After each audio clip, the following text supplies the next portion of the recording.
कई ऑपरेटरों से बातचीत हुई थी और वो लोग अपनी इच्छा जाहिर कर रहे थे कि हमें गुरुजी तो विदेश को जाने के लिए क्या क्या करना चाहिए और कैसे जाना चाहिए, कैसे नहीं जाना चाहिए। जो फॉरेन जाना चाहते हैं, फॉरेन में काम करना चाहते हैं, वो कैसे जाएं, कैसे नहीं जाएं और किन लोगों से बच के रहना चाहिए। 4-5 दिन से वो बंधक जैसे थे वहां पर। तो वही का एक रूल है कि अगर आप गलत तरीके से वहां पहुंच गए हो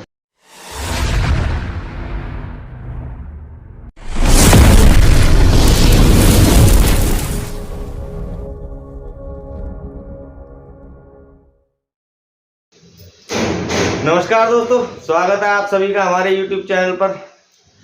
दोस्तों आज हम आप लोगों को बताने जा रहे हैं, कई लोग हमें मिले हैं, कई ऑपरेटरों से बातचीत हुई थी और वो लोग अपनी इच्छा जाहिर कर रहे थे कि हमें गुरुजी विदेश जाना है।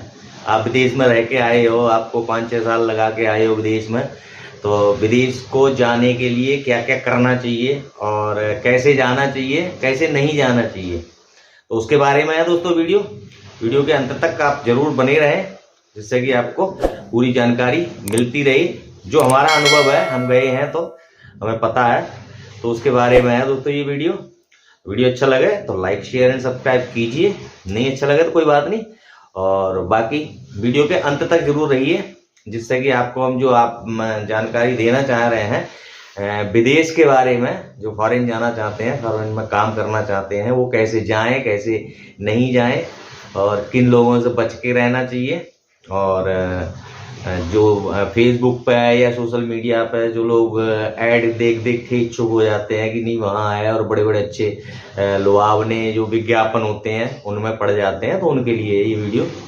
तो दोस्तों होता क्या है कि हम जो विदेश गए हैं, हम जो बाहर नौकरी करके आए हैं, तो उसमें एक प्लस पॉइंट ये था कि जिस कंपनी से हम गए थे वो अपने भारत की ही कंपनी थी, यहीं से एग्रीमेंट पे गए थे और यहीं की सारी सुविधाएं थी जो भी थी, और जो लोग थे वो भी सब पहचान वाले ही थे, तो उसमें हमें तो कोई ऐसी दिक्कत हुई नहीं। लेकिन हमारे लिए अनुभव हो गया है, जब हम उधर से छुट्टी आ रहे थे अफ्रीका से, इथियोपिया एक जगह है वहां थे हम, तो वहां छुट्टी आ रहे थे, तो दुबई में हमने कई लड़कों को देखा था वहां से जो ईस्ट अपने इंडिया के थे, बंगाल साइड के, आसाम साइड के, वो लोग दुबई एयरपोर्ट में मिले थे। 4-5 दिन से वो बंधक जैसे थे वहां पर। दुबई का एक रूल है कि अगर आप गलत तरीके से वहां पहुंच गए हो तो वो वापस डिपोर्ट कर देते हैं कुछ दिन रखने के बाद में।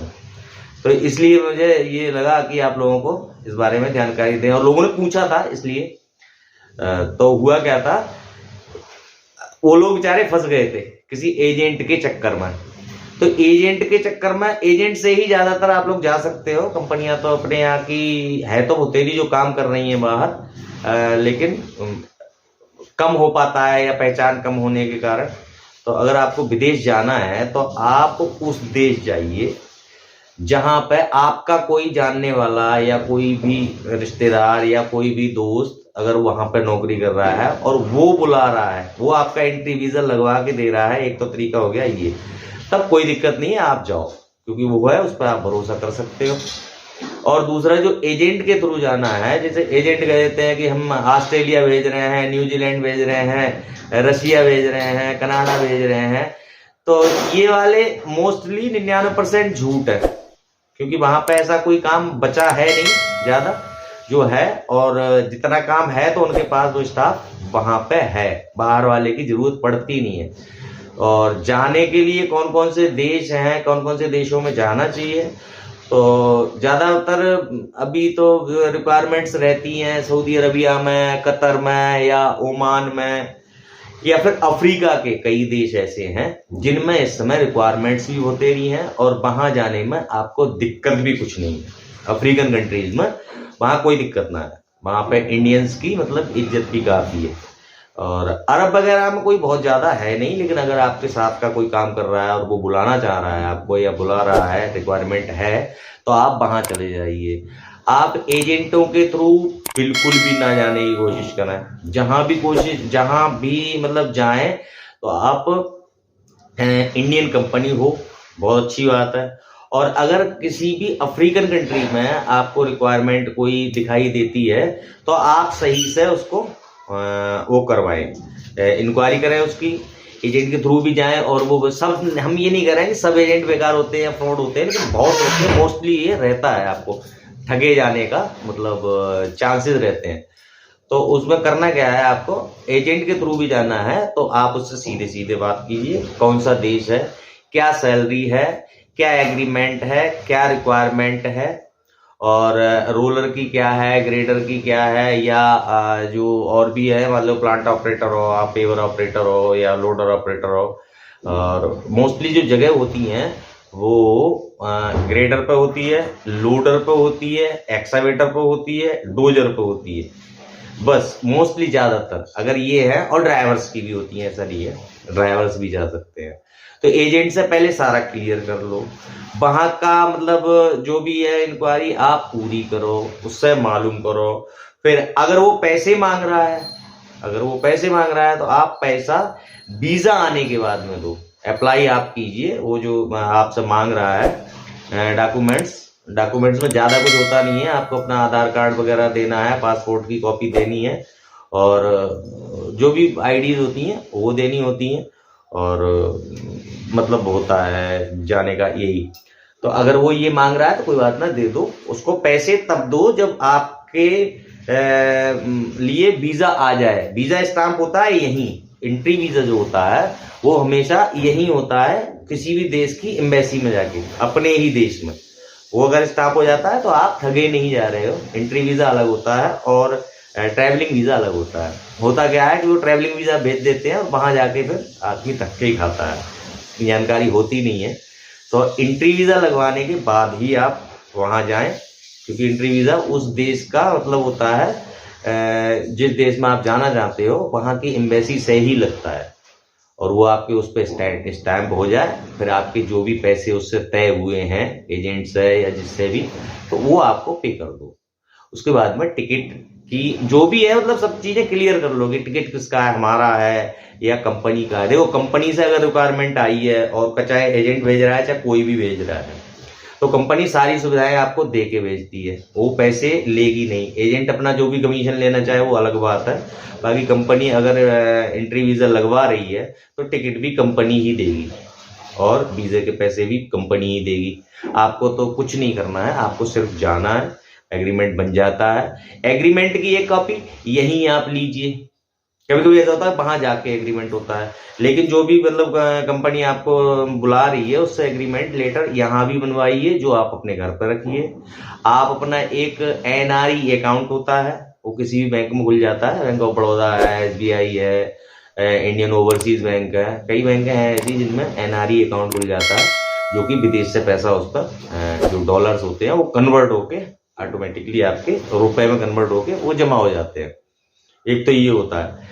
और बाकी एजेंट अगर आपको ये कहता है, मैं एक चीज पर जोर देना चाहता हूँ, अगर कोई भी एजेंट आपको ये कह रहा है या कोई सोशल मीडिया पर या फेसबुक पर कोई मतलब ऐसी रिक्वायरमेंट दी गई है या ऐड दिया गया है कि हम कनाडा जाने के लिए आप सिर्फ 6,000 रुपये जमा करो और कनाडा जाइए, या रशिया जाइए, न्यूजीलैंड जाइए, या ऑस्ट्रेलिया जाइए, या और भी जो विकसित देश हैं उनके अगर ऑफर देता है तो उसमें भैया यूके जाइए, वो होता नहीं है।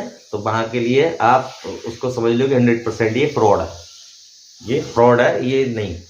और अगर आपको अफ्रीका की या सऊदी अरबिया की या कतर की अगर यहाँ पे कोई रिक्वायरमेंट होती है तो आप सही करके उसको स्टडी करो, किसी भी जानकार आदमी से उसके बारे में मालूम करो। हमसे जिन लोगों ने पूछी है इन चीज़ों के बारे में पूछा है, तो इसलिए हम आप लोगों को वीडियो के माध्यम से ये बातें बता रहे हैं, और जो हमने देखी हैं, जो हमने अनुभव किया है वो। और बाकी और क्या क्या होता है उसके बारे में जितना हमें पता है वो आप लोगों को हम जानकारी देने की कोशिश कर रहे हैं। और वहाँ जाके काम कीजिए, हिचकने की बिल्कुल भी नहीं। हाँ जाइए आप, अगर आप अपने काम में कंप्लीट हैं, आपको कॉन्फिडेंस है, तब आप बिल्कुल जाइए। कुछ ऐसा नहीं होता है कि ना जी विदेशों में अरे यार हम कैसे करेंगे कैसे नहीं, ऐसा कुछ भी नहीं होता है। बिल्कुल नॉर्मल ऐसे ही काम होता है जैसे अपने यहाँ होता है।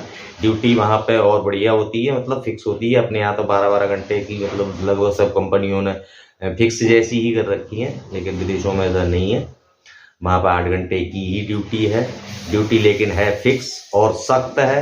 वहाँ आप मतलब ज़्यादा वो नहीं कर सकते जैसे यहाँ पर कर लेते हैं। वो नहीं है। बाकी आप संयम से रहेंगे तो कोई दिक्कत नहीं है देश में।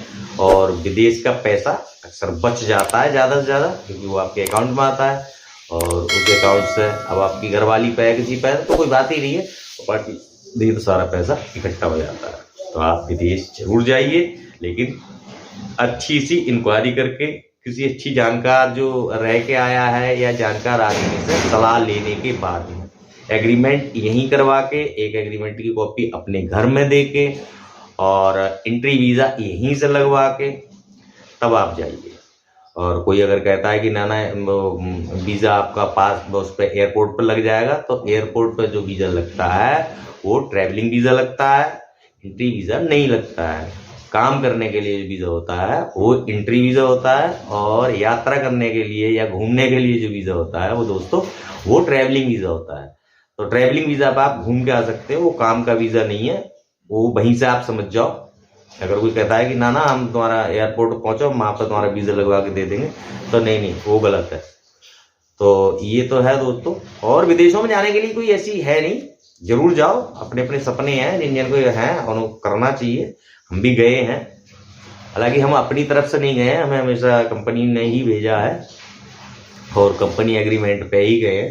फिर भी पहली बार गए थे, थोड़ा डर तो लग ही रहा था, लेकिन ना जब कंपनी अपनी थी जिसमें हम बहुत दिन से काम कर रहे थे, अगर उसके थ्रू गए थे तो हमें कोई ऐसा डरने की ज़रूरत नहीं थी। लेकिन हमने जो सीन देखा था दुबई में, दुबई एयरपोर्ट पर बेचारे बहुत ज़्यादा परेशान थे। अब उनको हमने थोड़ी जो हमारे पास पैसे थे, डॉलर थे, $20 लगभग हमने उन्हें दे दिए थे। भूखे थे बेचारे। एक और हमारे मिल गए थे, एक बांग्लादेश के जो हमारे साथ आ रहे थे वहाँ से फ्लाइट में, उनने भी दिए थे $60-70, वो US से आ रहे थे। तो उनसे मतलब जो जानकारी मिली हमें, जो पता करा था हमने, तो उसका अनुभव हो गया था कि यार कितना आदमी परेशान हो सकता है जाके। तो उन लोगों से दूर रहिए, विदेश जाना है सही से इंक्वायरी कीजिए, और अच्छी खासी रिक्वायरमेंट्स होती हैं जो हमने देश बताए हैं, उनमें अगर कोई ऑफर दे रहा है तो ऐसा नहीं है 100% गलत है, लेकिन मोस्टली गलत ही है वो।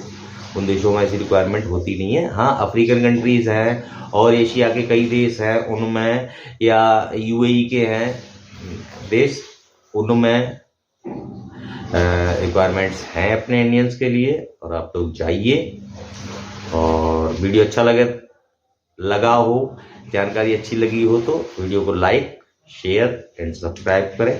और वीडियो में अब तक बने रहने के लिए दोस्तों आप लोगों का बहुत बहुत धन्यवाद। हमारे वीडियो ऐसे ही देखते रहिए, और जितनी भी जानकारियां होती हैं कंस्ट्रक्शन की या हमारे जो अनुभव हैं वो हम आप लोगों के साथ शेयर करते रहेंगे। धन्यवाद बहुत बहुत दोस्तों, थैंक यू।